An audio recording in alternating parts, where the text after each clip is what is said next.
Hey guys, welcome back. So in this video, I'm going to show you how to connect Claude AI to Google Drive. So let's get straight into it. Now, obviously, you need to be logged in into your Claude AI profile. Then head over here to the bottom left corner where you see your profile icon. Click on it, and then let's head over here to the settings. You will choose connectors, and after that it will give you these options to click on customize. So click on that blue link. Now, second thing what we need to do, here on the left side choose connectors, then press this personal plugins plus button right here. It will open up this window, pop-up window.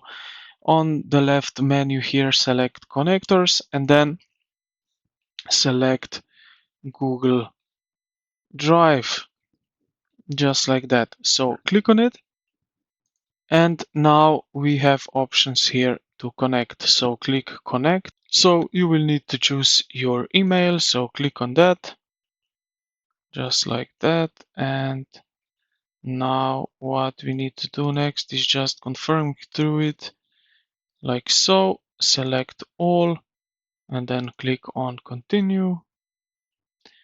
And just like that, we have now connected to Google Drive.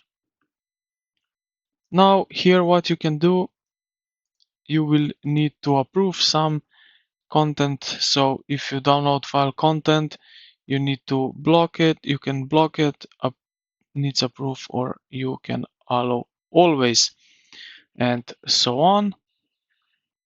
What else? Now, now what you can do also to include Google Drive in your chat, you go here to new chat, select it, and now you can click on this plus icon, go to the connectors, and you will see here Google Drive, or you can also add from Google Drive and you can find some files that you have it in your Google Drive. And this is pretty much it, how to connect Claude AI with Google Drive. I hope this video helped you out. If you did, consider to like the video and subscribe to the channel. Thank you for watching, and I will see you in the next.